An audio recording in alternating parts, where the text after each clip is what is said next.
The blue bowl wasn't supposed to be there. We hadn't used it in years. It had a small chip on the rim and a crack that ran down the middle like a scar. I only ever noticed it because I cut my finger on it once while washing dishes. Leslie said she'd thrown it out. I remember because she made a whole thing of it, said, "It's broken.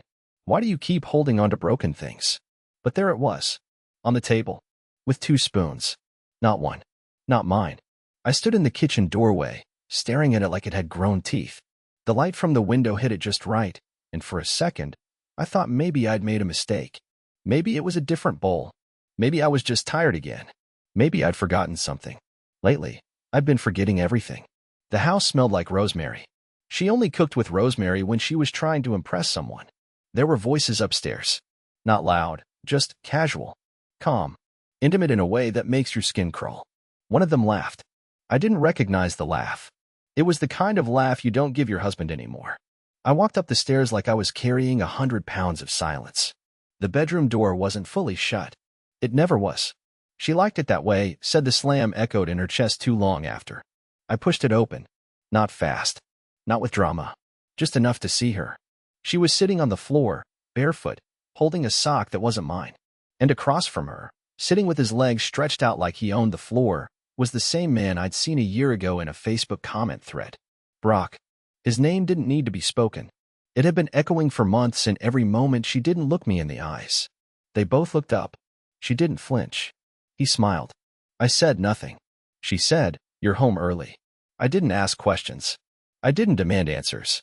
I just turned and walked back down the stairs, slow, measured steps, each one harder than the last. In the kitchen, I picked up the blue bowl. I ran my thumb along the crack. Same chip. Same scar. I didn't smash it. I placed it in the trash can. Carefully. Like it mattered. That night, she tried to explain. Said it wasn't what it looked like. Said I always assumed the worst. Said Brock was just going through something. And when I didn't say anything, she added the final blow. "You know what? Brock's right about you. You never fight for anything." That's when I looked at her and said the words that ended everything. I didn't scream. I didn't argue. I just said them once, and she stopped breathing mid-sentence. I said, "He can have you." That was it.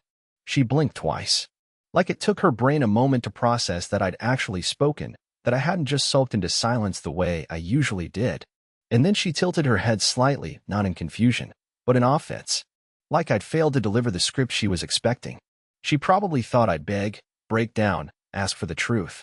But I already had the truth. It was in the second spoon, the sock on the floor, the way she flinched when he said her name gently in front of me. Brock. Even the name sounded like a punch to the face. She didn't answer right away. Instead, she folded her arms, leaned back against the kitchen counter, and said, "That's what you're going with?" As if it were a line in a debate. As if this was a game she was losing and I had just thrown the match. And me? I just stood there. I wanted to scream. I wanted to throw the empty bowl at the wall and watch it break properly this time. But instead, I did what I always did. I swallowed it. All of it. The years of being invisible, the constant guilt for things I didn't do, the nights I lay awake wondering what version of her I'd wake up next to. "You always quit when things get hard," she added, almost casually, like she was talking about a failed diet or a canceled vacation. "You never fight for me." That's when I laughed. Not because it was funny. It wasn't. It was the sound a drowning man makes when he realizes the lifeboat was never coming. Because the whole time I was the one fighting for us, for her, for any sliver of what we used to be. I fought when she stopped touching me. I fought when she came home late, smelling like cologne that didn't belong to either of us. I fought every single day she said nothing was wrong while everything around us burned. But I didn't say any of that. I just stared at the trash can. The blue bowl sat on top of a crumpled newspaper like it was watching the whole thing, judging us both. I thought about taking it out, washing it one last time, setting it back on the shelf like none of this happened. Instead, I turned and walked upstairs. She didn't follow. In the bedroom, I didn't pack anything. I didn't take my laptop, or my charger, or even the framed photo by the dresser of us in Montreal, the one she never dusted. I took the spare key to the old storage unit I hadn't used in 6 years, grabbed a hoodie, and left my wedding ring on the windowsill.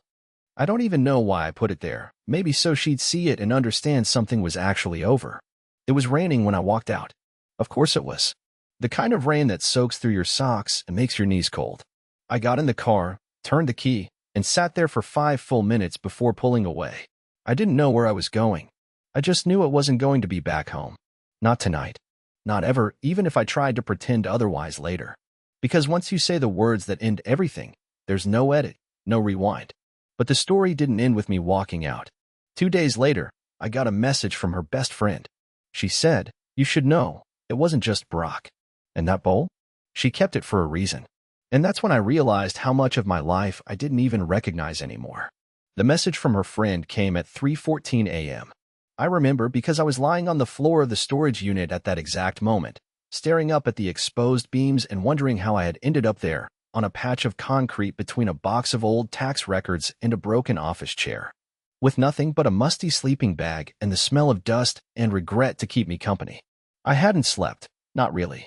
I'd been in that half-dream state where your brain keeps replaying the same 10 seconds over and over, like it's trying to convince you that if you analyze the moment hard enough, it'll rewrite itself. I almost didn't check the phone. I thought it was just another spam email, or maybe her, trying to send one of those short, cold texts that could pass as both an apology and an accusation. But it wasn't. It was from Cynthia, Leslie's closest friend. They'd known each other since college, and, for years, I thought Cynthia didn't even like me. She had that way of smiling at you like she knew something you didn't. The message just said, "You should know. It wasn't just Brock. And that bowl? She kept it for a reason." I stared at it for a long time, thumb hovering over the screen, not sure if I should write back or just throw the phone into the street. My hands were shaking. Maybe from the cold. Maybe from the fact that I didn't want to hear more, because part of me already knew. I wasn't stupid. I'd just been willing to act like I was. And there's a difference. I typed, "What do you mean?" She replied within a minute, almost like she was waiting. She's been seeing him for a while. But not just him. There was another guy before that. A neighbor. Then someone from the gym. She used to vent about how boring things were at home. How you never pushed back. She said keeping the bowl was a reminder of the moment she realized you'd never leave. You cut your hand, bled all over it, and still asked if she wanted you to wash it. She said it was the saddest thing she'd ever seen. I dropped the phone. I actually dropped it. It bounced once on the concrete and landed face up, screen cracked, message still glowing like a warning sign I'd walked past 1,000 times. It wasn't the cheating that broke me. I mean, yeah, it crushed me. But it was the way she had studied me, the way she had collected my weaknesses like souvenirs. She hadn't just stopped loving me. She'd turned me into something pathetic in her stories. Something to laugh about over cocktails and gym towels. That stupid blue bowl. I used to think it was a mistake that we kept it. Like we were just lazy. Like we were too busy to throw it out. But she kept it on purpose. She kept it as proof. Of me. Of who I was. The man who bled and apologized. I wanted to scream. I didn't. I never do. I just curled up tighter in that sleeping bag and stared at the door, half expecting her to appear and tell me Cynthia was lying, that it wasn't true. But she never did. And I never asked. The next morning, I drove to our house. Not to see her. I just needed to pick up something I left behind, my dad's old watch. He gave it to me the year he died.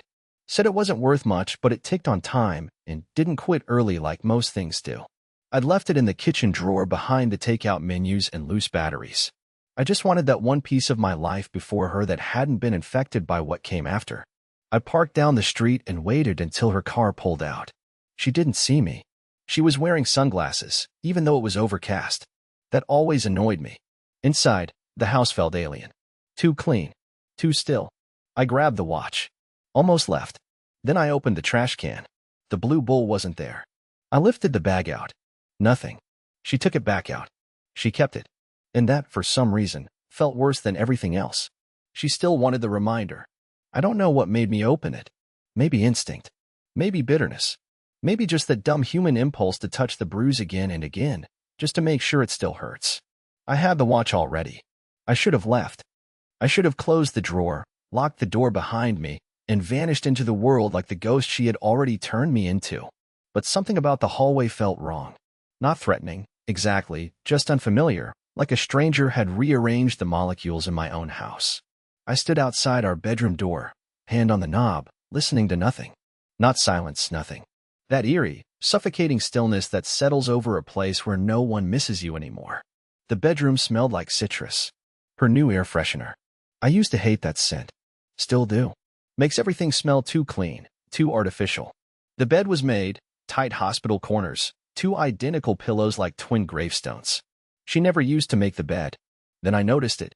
The closet door. Not open. Not closed. Just slightly ajar, like someone had gone in and never came back out. I walked toward it, slowly, like I was afraid something might reach out and pull me in. I wasn't ready to find anything, but I also couldn't help myself. I pulled the door all the way open. At first, it was just clothes. Her side, neat and organized by color, blues, grays, those forest greens she used to say brought out her eyes. My side was mostly empty.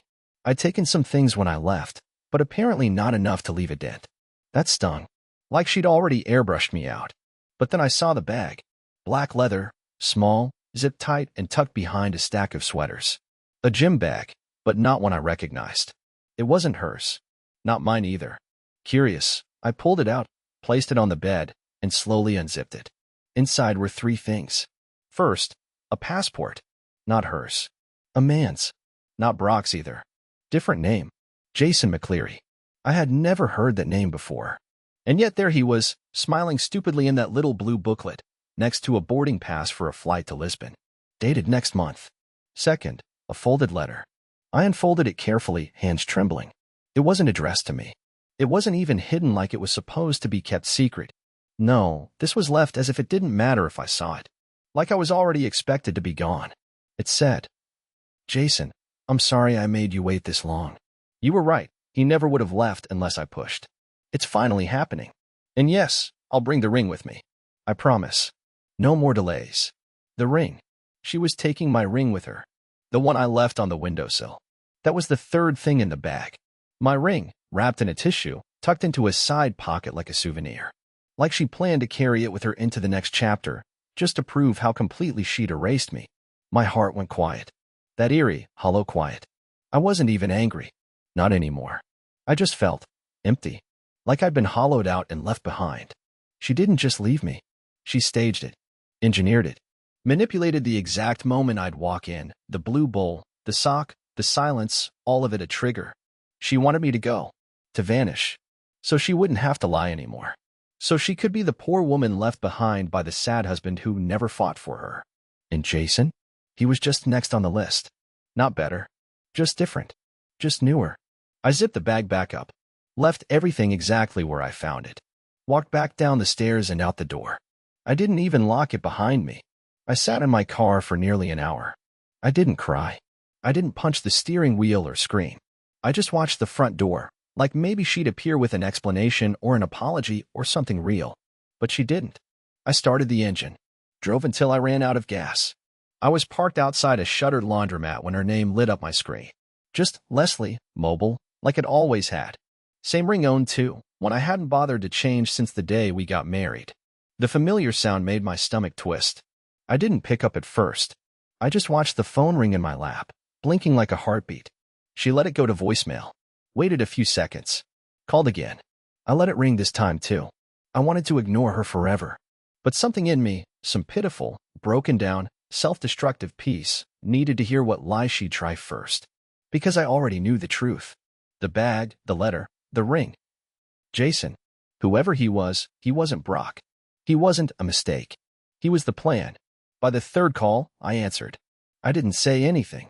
I just listened. She was quiet at first too. I heard the soft shuffle of her breath. Then came her voice. "Daryl," she said. "I know you came back. I saw the bag was moved." I said nothing. "You weren't supposed to find it yet." Still nothing. "I was going to tell you everything. I swear I was." That was when I laughed. Not loudly. Just a bitter exhale, like air escaping a tire that had been slashed. I finally spoke. "Jason McCleary," I said. "That name ring a bell?" Dead silence. "Did you meet him at the gym too? Or was he one of the weekend retreats you suddenly needed so badly this year?" "I don't want to do this over the phone," she said carefully, as if her words might break me. "It's more complicated than it seems." "Is it?" I asked, because the boarding pass looked pretty straightforward. One ticket. One ring. No return. You went through my things. You left them for me. Her tone changed. No longer soft. Now sharp, cold, like I was the one who broke a rule. "I asked you not to give up on us, Daryl. I told you that more than once. But you never listened. You asked me to try while you were planning to disappear with another man. You don't know what I was going through. And you don't care what you've put me through." She fell silent again. I heard the faint click of her swallowing hard. Then she said something I wasn't prepared for. "It wasn't just about you. Jason and we met a long time ago. Before Brock. Before I ever stepped foot in that gym. I told him I was married. I told him I was trying to make things work. But he waited. He waited because he believed I'd eventually be brave enough to leave." "Brave?" I snapped. "That's what you call what you did? Leaving without saying a word, lying, keeping pieces of me as trophies bravery. I didn't mean to hurt you like this. You did everything to hurt me like this. And then I said it. You used me as the villain in the story you were writing with someone else." She didn't argue. She didn't deny it. She just went quiet again.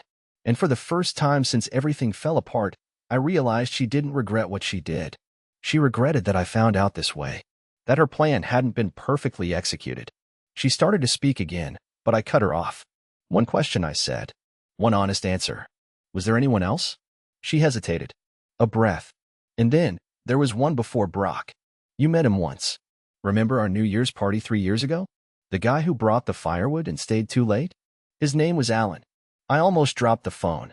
Alan had shaken my hand, told me the brisket was amazing, and stayed after midnight helping me take down the streamers while Leslie rested upstairs. That night, I actually said to her, "He's a good guy." She slept with him. In my house. Probably that night. I hung up. I didn't say goodbye. I didn't curse or scream or demand explanations. I just ended the call like I was closing the lid on a coffin that had already been nailed shut. And then I drove. No destination. Just away. Every street looked the same. Every turn felt wrong. I ended up near the river, the one we used to walk beside when we still pretended to be in love. I sat there for hours. And that's when I saw her again. Not Leslie. Cynthia. She was parked in the lot, alone, in her car. She saw me. And then she got out. I didn't wave. I didn't move. I didn't even breathe normally as Cynthia crossed the parking lot. She walked slowly, arms wrapped around herself like she didn't know why she was out there either. Her hair was tied back, eyes hidden behind sunglasses even though the sky was drowning in gray. She didn't look like someone coming to deliver comfort. She looked like someone walking into a courtroom. When she reached me, she didn't ask if she could sit. She just did. Right on the old wooden bench beside me, the one Leslie and I used to call ours back when we thought things meant something. Cynthia stared out at the river, her jaw tight, breathing like someone trying not to scream. I didn't look at her. After maybe a full minute of silence, she said, "I didn't mean for you to find out like that." I didn't reply. The wind blew a few dead leaves across the sidewalk in front of us, scraping like whispers I couldn't quite hear. "She told me she was going to come clean," Cynthia continued, softer now. "She said she wanted to do it face to face. But she doesn't handle guilt well. She freezes. Makes it about you. Turns her own mess into your fault. Still nothing from me." I was gripping the edge of the bench so hard my fingers were going numb. "You want to know why I told you?" she asked finally. I nodded once. "Barely. Because she did the same thing to me." That got my attention. I turned my head toward her. She took off her sunglasses. Her eyes were red. Not from crying. They looked more like she hadn't slept in days. "She betrayed me too, Daryl. Not like you, but close enough. She lied to me for years. And not just about the men. About everything. She made me believe you were this checked-out husband, this hollowed-out ghost she was stuck with. I used to think you were lucky to have her. But I see now she never let anyone see your side." I clenched my jaw. It was hard not to say something sarcastic. Hard not to say, "You think." Or, "Where were you when I was being erased?" But I didn't. I let her talk. "There's something else you should know," she said carefully. "Jason isn't her first escape plan." My stomach turned. "She was going to leave you last year too. She had another guy lined up. A client. Married. She even had a storage unit ready.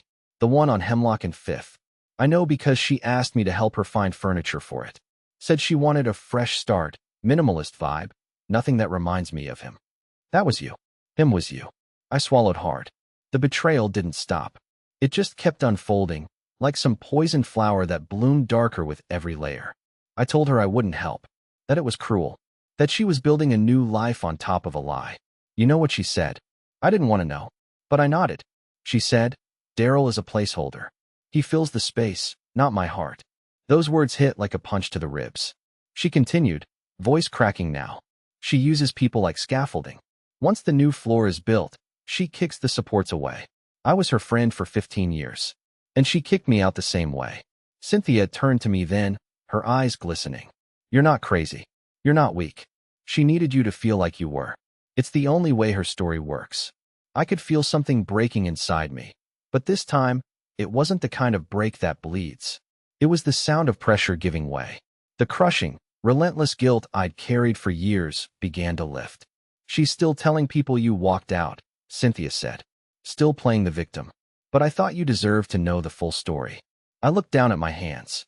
They didn't feel like mine anymore. She'll reach out again, Cynthia warned. She always does. But she'll come as the wounded one. She'll say she's lost everything. That she made a mistake. She'll try to drag you back into the version where you're the villain. Don't go. I nodded slowly. I didn't promise anything. I don't think I ever really saw you, Cynthia added. I believed her too easily. I'm sorry for that. And then, just like that, she stood up, whispered, "Take care of yourself," and walked back to her car. I sat there long after she left, watching the ripples in the water like they held answers. But they didn't. They just carried everything away. I hadn't left the unit in 30 hours. Not to shower, not to eat anything real, not even to see the sky. It's not like I was trying to punish myself. It just felt safer in there. The world outside had started to seem fake, like a film set, like everything beyond those metal walls had been designed to mock me. The unit was cold, dim, and smelled like cardboard, but at least it was honest. I had my father's old watch ticking beside me and the shattered remains of my life boxed in silence. No one asked questions in there. No one lied. So when I heard the lock rattle from the outside, I honestly thought I was imagining it. Then I heard her voice. Muffled. Soft. "Daryl, I know you're in there." For a full 30 seconds, I thought if I stayed perfectly still, she'd think she was wrong. That maybe I'd left already. But no. The door started to roll up with a groan that scraped down my spine. Bright afternoon light poured in like a searchlight, and then there she was. Leslie, wearing the jacket I bought her for our 10th anniversary. She never liked it, said it made her look too conventional. Now she stood there in it, her face unreadable, like she'd tried on both guilt and defiance and wasn't sure which one fit better. She didn't speak at first, just stood in the doorway, blinking at the mess I'd made out of my corner of the world. Sleeping bag, cracked phone, an old TV tray covered in water bottles and fast food wrappers. My version of a fallout shelter. Then she stepped inside and slowly, very slowly, placed something on the floor. A manila envelope. I stared at it like it might explode. "I thought you should see these," she said. My voice was hoarse. "What is it?" She sat down cross-legged across from me, like we were at a picnic. "Letters. All the ones I never sent. Ones I wrote when I hated you. Ones I wrote when I didn't. I didn't bring them to hurt you. I brought them because I needed you to understand. I didn't touch the envelope. I didn't even look at it. I kept my eyes on her." "Understand what?" I asked. "That I was just a project? That you were bored and needed a villain?" She shook her head, too fast. "It wasn't like that. No? Because from where I'm sitting, it looks like you orchestrated your exit down to the second. You had backups to your backups. You collected pieces of me like I was some sad chapter you needed to outgrow. I never meant for it to go this far." "Which part? Sleeping with Alan? Brock? Or Jason McCleary and your ticket to Lisbon?" She flinched at that. "Jason doesn't even matter anymore." I laughed, bitter, shallow. "Because I found the bag? Or because Cynthia finally decided to stop playing your PR team?" Her face hardened. "She told you everything, didn't she?" "Not everything. Just enough to make me feel like I'd spent the last decade sleepwalking through a nightmare you wrote." Silence. Then she said, "I'm pregnant." I swear, the room shifted. Like the air got pulled out. Like the entire concrete block twisted sideways and I was sliding toward the edge of something I wasn't ready for. "What?" I whispered. "I'm pregnant. I didn't want to tell you until I was sure. I found out last week."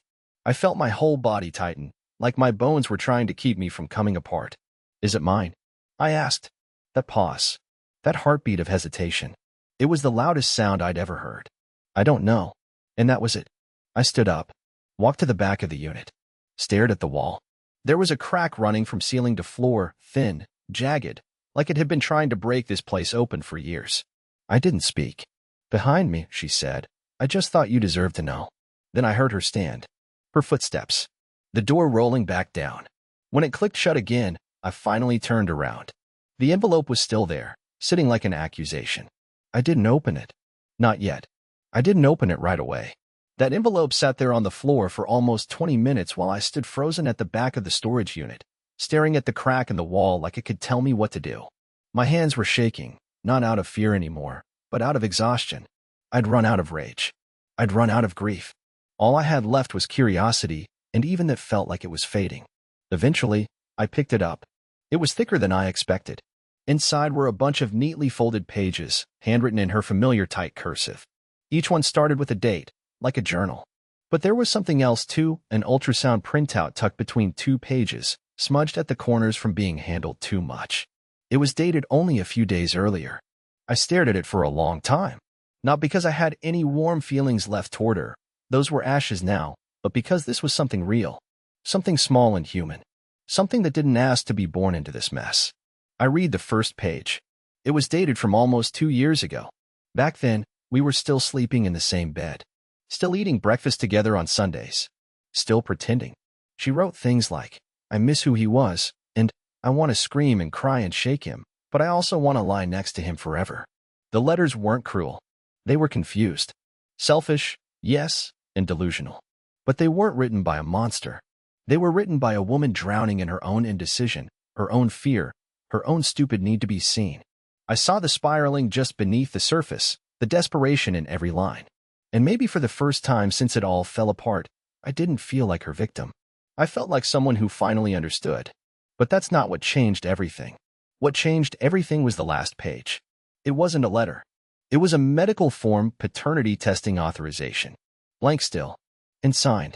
But folded around it was a sticky note in her handwriting. 3 words, all lowercase. If you want. That was the first time I cried since leaving the house.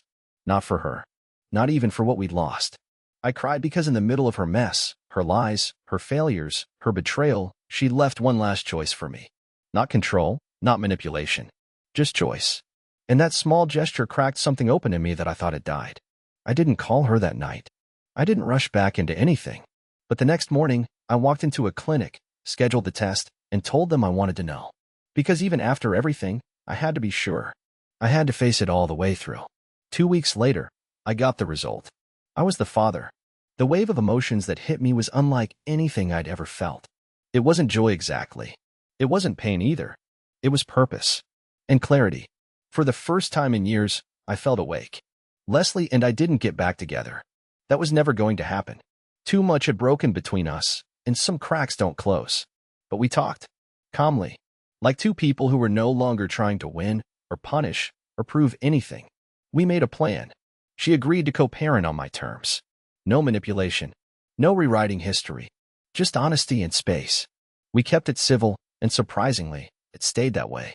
Today, I have a daughter. Her name is Tessa. She has my eyes and her mother's stubbornness. And on weekends, when I pick her up from Leslie's place, I no longer feel like I'm walking into a battlefield. I feel like I'm walking into something earned. Something worth protecting. I'm not who I was. I still live in a small apartment. Still keep my dad's watch on the nightstand. But I sleep peacefully now. And most nights, I even smile before I close my eyes. Because even after all of it, even after the lies, the betrayal, the devastation, I'm still here. And somehow, I'm finally becoming someone I actually want to be. That's the real ending. Not her walking away, but me, staying, stronger, wiser, and whole.